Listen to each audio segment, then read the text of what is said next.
Olá, queridos viajantes da Palavra de Deus, sejam muito bem-vindos a este canal.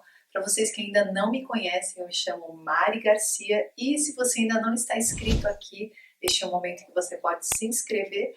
Ativa o sininho aqui embaixo para o YouTube te avisar toda vez que eu postar um vídeo novo por aqui. Me segue aqui nas minhas redes sociais, eu vou deixar aqui embaixo no meu Instagram e meu Facebook para a gente conversar e eu te conhecer melhor. E se você tiver dúvidas também, pode colocar lá nas minhas redes sociais que eu vou fazer de tudo para te responder.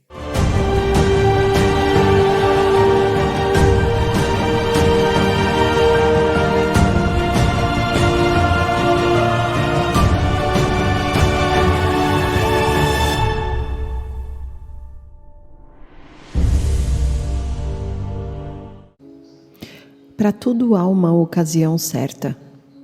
Há um tempo certo para cada propósito debaixo do céu. Tempo de nascer e tempo de morrer. Tempo de plantar e tempo de arrancar o que se plantou. Tempo de matar e tempo de curar.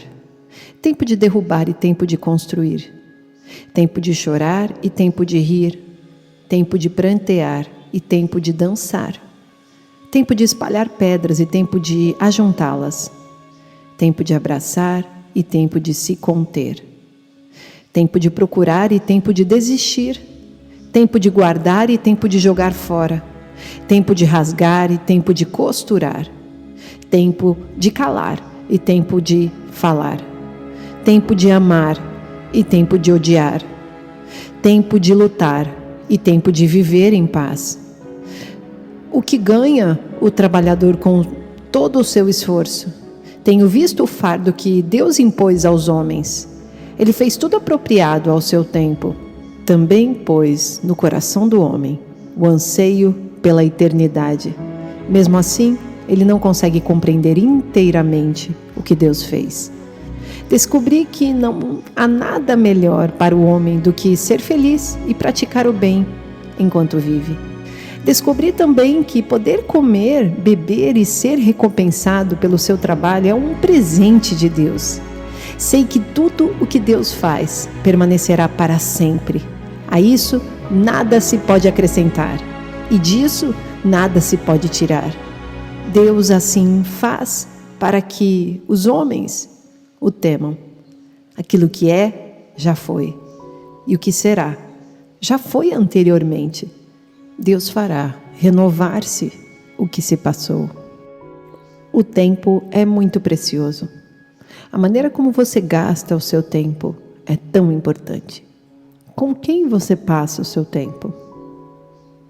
Tão certo quanto o nosso envelhecimento é a certeza de que estamos todos cada dia mais perto do retorno de Cristo. A cada dia estamos chegando mais perto da nossa eternidade, mais perto do dia do julgamento, em que os livros serão abertos. Entre esses livros, nós temos o livro da vida. Não se deixe enganar pelo conceito errado do tempo. Tiago 4, versículo 13. Ouçam agora vocês que dizem, hoje ou amanhã iremos para esta ou aquela cidade, passaremos um ano ali, faremos negócios e ganharemos dinheiro. Vocês nem sabem o que acontecerá amanhã, que é a sua vida. Vocês são como a neblina que aparece por um pouco de tempo e depois se dissipa. Em vez disso, deveriam dizer, se o Senhor quiser, viveremos e faremos isto ou aquilo. Agora, porém, vocês se vangloriam das suas pretensões. Toda vanglória como essa é maligna. Portanto, pensem nisso. Quem sabe que deve fazer o bem e não o faz, comete pecado. O tempo das nossas vidas está nas mãos de Deus. Devemos olhar para este tempo de maneira valiosa. Devemos aproveitar o tempo da maneira como Deus gostaria que nós aproveitássemos. Afinal de contas, nós somos sua feitura e é para Ele que nós vivemos, para a honra e glória de Deus. Salmo 90. Senhor, Tu és o nosso refúgio sempre, de geração em geração. Antes de nascerem os montes e de criares a terra e o mundo, de eternidade a eternidade, Tu és Deus. Fazes os homens voltarem ao pó, dizendo, retornem ao pó, seres humanos. De fato, 1000 anos para ti são como o dia de ontem que passou, como as horas da noite. Como uma correnteza, tu arrastas os homens são breves como o sono. São como a relva que brota ao amanhecer. Germina e brota pela manhã, mas à tarde murcha e seca. Somos consumidos pela tua ira e aterrorizados pelo teu furor. Conheces as nossas iniquidades. Não escapam os nossos pecados secretos à luz da tua presença. Todos os nossos dias passam debaixo do teu furor. Vão-se como um murmúrio. Os anos de nossa vida chegam a 70 ou a 80 para os que têm mais vigor. Entretanto, são anos difíceis e cheios de sofrimento, pois a vida passa depressa e nós voamos. Quem conhece o poder da tua ira?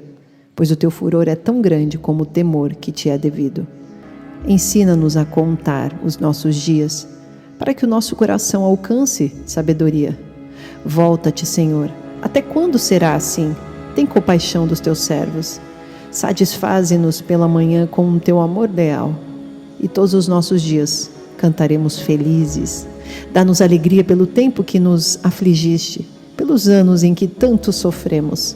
Sejam manifestos os teus feitos aos teus servos e aos filhos deles o teu esplendor. Esteja sobre nós a bondade do nosso Deus soberano. Consolida para nós a obra de nossas mãos. Consolida a obra de nossas mãos.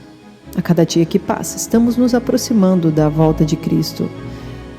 O Salmo 90 diz que uma geração tem de 70 a 80 anos.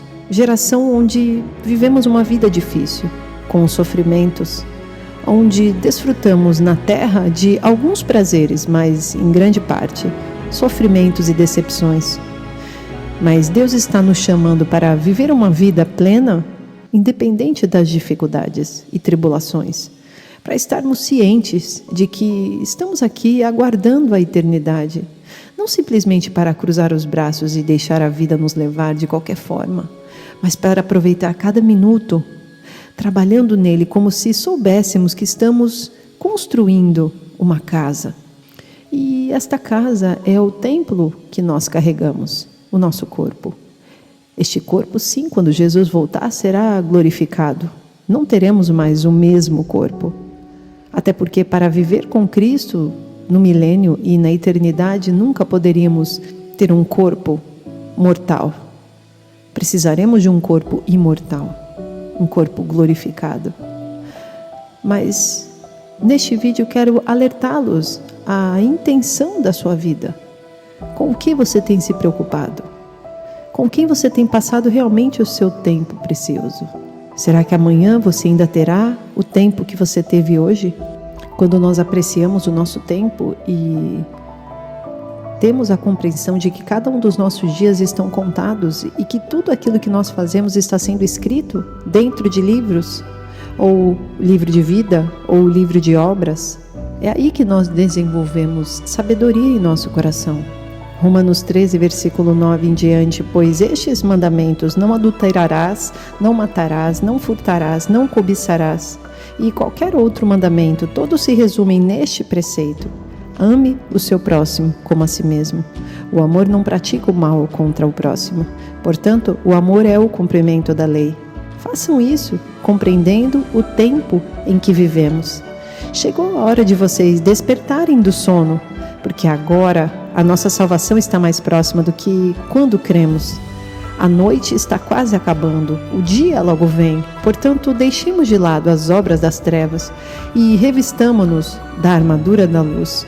Comportemo-nos com decência, como quem age à luz do dia, não em orgias e bebedeiras, não em imoralidade sexual e depravação, não em desavença e inveja. Ao contrário, revistam-se do Senhor Jesus Cristo e não fiquem premeditando como satisfazer os desejos da carne.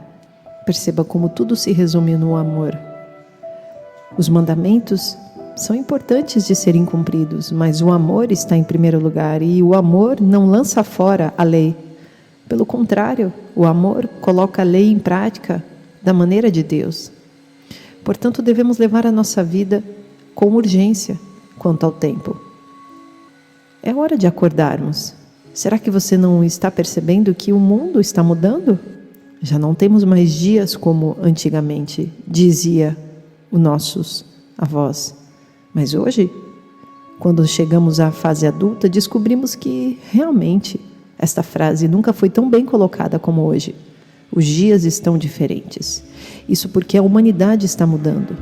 Isso porque estamos chegando à nova fase da humanidade, escrita por Deus. E estamos presenciando isso ainda vivos. Então podemos acordar, estar vigilantes e começar a despertar a nova geração. Certo é que não sabemos quanto tempo ainda temos e nem quanto tempo a próxima geração realmente terá. O que sabemos é que é tempo de despertar. Se você ainda pratica o mal e gasta o seu tempo com coisas que não levarão a nada, de que adianta a sua vida? Ou você está apenas alimentando os seus desejos carnais, egocêntricos e egoístas? Alguém precisa te dizer isso. Não dá mais para manter essa vida. Deus nos chamou para a liberdade e nós teremos esta liberdade. E é por ela que nós vivemos e batalhamos todos os dias. Mas infelizmente a humanidade se tornará de tal forma que perderemos esta liberdade.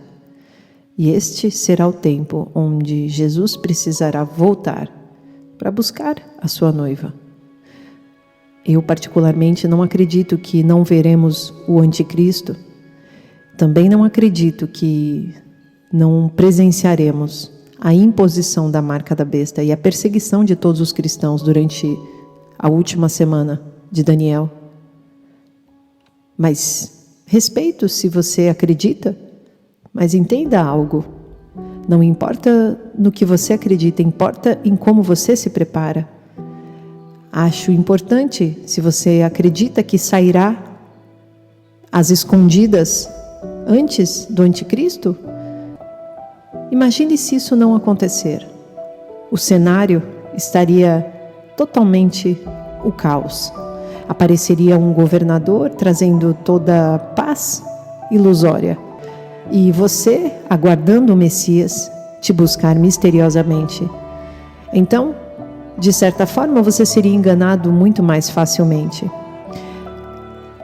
Sempre aprendi algo, é melhor nos prepararmos para o pior. Então, talvez você precise se preparar para encarar as tribulações e toda a perseguição que virá. Mas saiba de algo.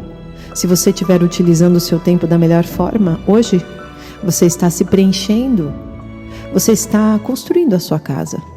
O templo de Deus está sendo construído da melhor forma. Você tem versículos guardados no seu coração. E quando você precisar, quando você tiver que passar por dificuldades, quando você tiver que exercer realmente a paciência, quando você tiver que falar para outra pessoa que está pensando em se matar, o amor de Deus, você terá algo para mostrar para ela, porque a sua casa foi construída na rocha. Portanto, não queremos ser pegos dormindo quando Jesus vier como ladrão à noite. E aqueles que estiverem dormindo receberão realmente um ladrão, pois simplesmente estarão marcados com a marca da besta. Estarão no engano e não estarão aguardando a Cristo, dando o seu tempo para Ele, em oração, em santidade, em obediência à palavra. Colocando a lei em prática, mas, acima de tudo, com o amor em primeiro lugar. Gálatas 6:2 Levem os fardos pesados uns dos outros e assim cumpram a lei de Cristo. Se alguém se considera alguma coisa, não sendo nada, engana-se a si mesmo. Cada um examine os próprios atos e então poderá orgulhar-se de si mesmo, sem se comparar com ninguém, pois cada um deverá levar a própria carga. O que está sendo instruído na palavra, partilhe todas as coisas boas com aquele que o instrui. Não se deixe enganar, de Deus não se zomba, pois o que o homem semear, isto também colherá. Quem semeia para a sua carne, da carne colherá a destruição, mas quem semeia para o Espírito, do Espírito colherá a vida eterna. E não nos cansemos de fazer o bem, pois no tempo próprio colheremos, se não desanimarmos. Portanto, enquanto temos oportunidade, façamos o bem a todos, especialmente aos da família da fé. Portanto, de uma vez por todas, entenda algo. Você não tem tempo mais para se agarrar a amigos que estão te puxando para o pecado. Você também não tem mais tempo para aquelas coisas que poluem sua mente com luxúria, pensamentos impuros. O Senhor quer nos trazer liberdade. Ele quer nos livrar da escravidão e da opressão. Ele veio para que pudéssemos ter vida, e vida em abundância. Mas cabe a nós receber o presente de liberdade que Ele nos oferece. Dê uma olhada ao seu redor e veja os sinais: fome, peste, número crescente de desastres naturais, rumores de guerra em todos os lugares. As profecias estão se cumprindo. Está se realizando diante dos nossos olhos. Cristo logo voltará. As dores de parto só vão se intensificar. Nós sabemos que os homens estão se tornando cada vez mais amantes de si mesmos, cada um inventando o seu próprio Deus. Nós já sabíamos que seriam tempos como dias de Noé, tempos perigosos. E é por isso que, junto à videira, nós conseguimos sobreviver em paz. E a nossa liberdade pode parecer que está sendo retirada, humanamente falando, mas espiritualmente nós somos livres em Cristo Jesus.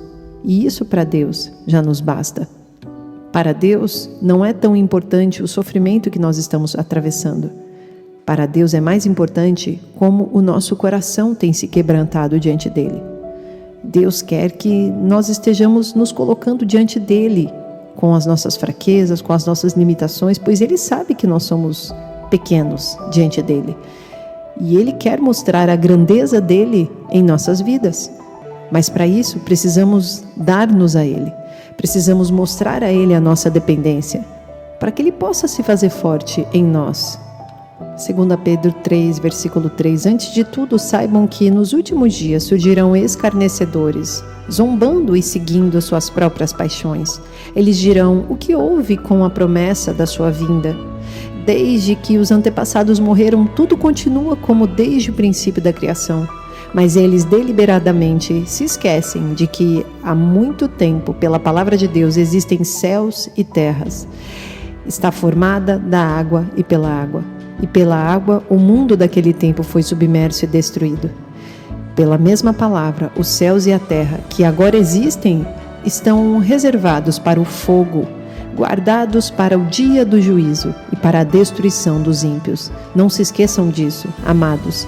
Para o Senhor, um dia é como 1000 anos, e 1000 anos como um dia. O Senhor não demora a cumprir a sua promessa, como alguns julgam. Ao contrário, Ele é paciente com vocês, não querendo que ninguém pereça, mas que todos cheguem ao arrependimento. O dia do Senhor, porém, virá como ladrão. Os céus desaparecerão com um grande estrondo. Os elementos serão desfeitos pelo calor, e a terra e tudo que nela há será desnudada. Visto que tudo será assim desfeito, que tipo de pessoas é necessário que vocês sejam? Vivam de maneira santa e piedosa, esperando o dia de Deus e apressando a sua vinda.